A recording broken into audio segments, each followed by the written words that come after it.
สวัสดีครับพี่น้องป้องปายเมื่อนี้ผมสิพามากินผัดซีอิ๊ววุ้นเส้นทะเลร่วมครับผมครับพี่น้องโอ้ยสุดยอดพี่น้องผัดเองยังงามเลยเส้นกับว่าติดกันได้พี่น้องกุ้งกับสดๆเด้งๆเลยพี่น้องดึงเลยเนี่ยอยากกินกันสั่งได้พี่น้องทั้งโรบินฮูดแก๊ปฟู้ดแล้วก็ฟู้ดแพนด้าพี่น้องโซนรังสิตคลอง 3เด้อพี่น้องเด้อคลอง 3คลองหลวงขอบคุณพี่น้องหลายๆคนเด้อที่อุดหนุนผมมาโดยดีตลอดขอบคุณหลายๆพี่น้องที่ว่าทิมบ่ปากันนะขอบคุณครับพี่น้องบอกหลายยายห้างพี่น้องกินเลยอย่าเริ่มนี่ก็ได้พี่น้อง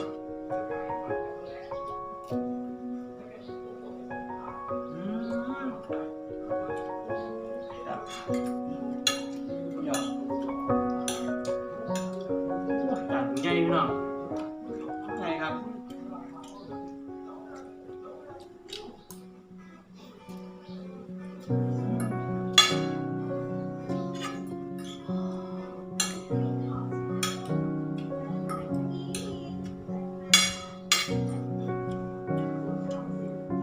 กินเบิดบ่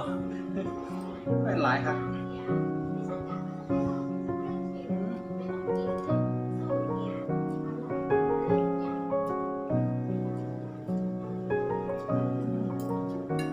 ฟังก่อน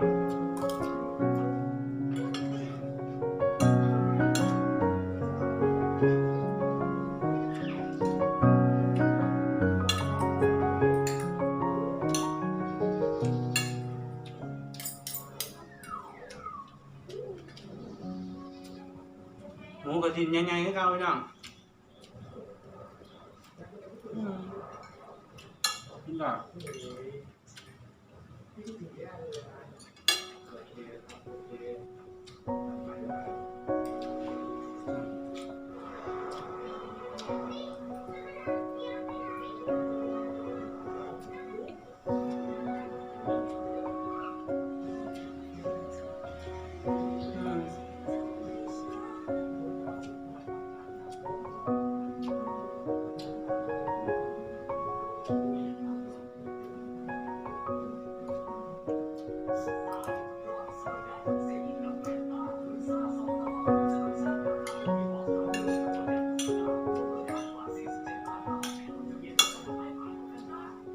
โอ้วิธีพัดเส้นวุ้นพัดวุ้นเส้นเนี่ยไม่ติดกดติดตามผมไว้ได้พี่น้องนะเดี๋ยวผมจะมาสอนวิธีครับเดี๋ยวผมมาอัปเดต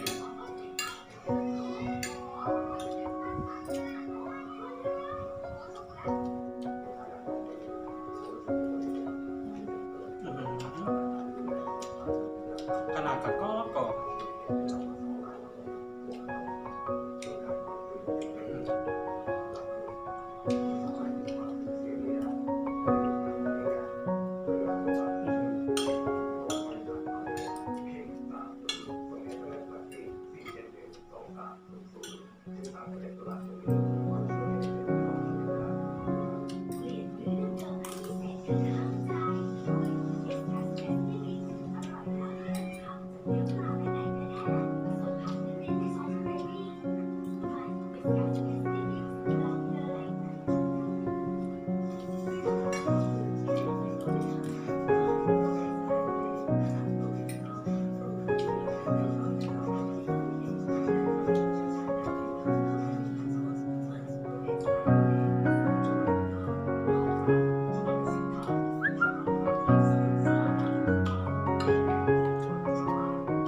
หักบอสเหมือนกัน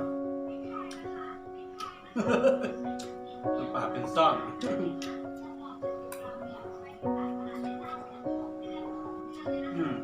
พี่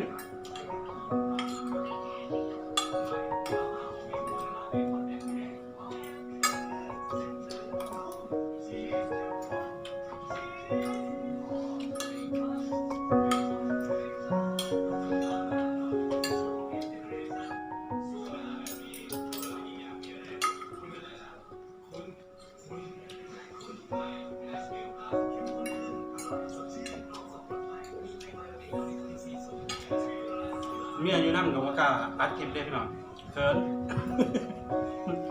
เขินเมีย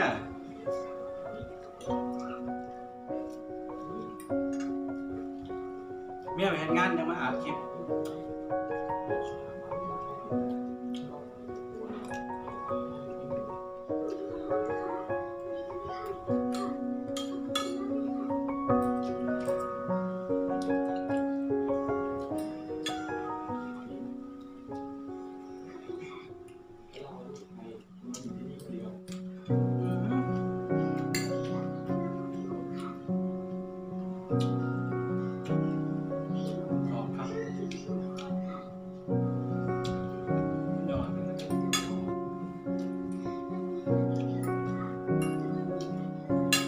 มีบางหน้าบีบใส่แล้วเนาะก็สิพอดีเลยเปรี้ยวแบบมะนาวหอมกินมะนาวเป็น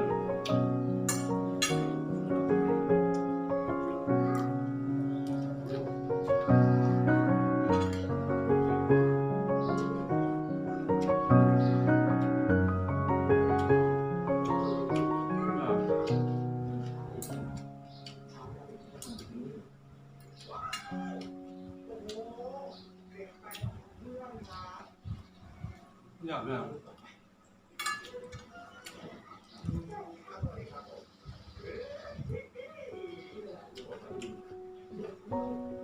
ผมกับเงาอยากมาตัดดูพี่น้อง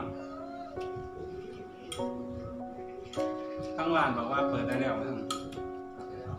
เราจะได้ไปตัดเปลี่ยนหลังคาไหมเครื่องขนาดนี้ผมเงา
ตรงนี้ต่ำห้องพี่น้องกินข้าวซิว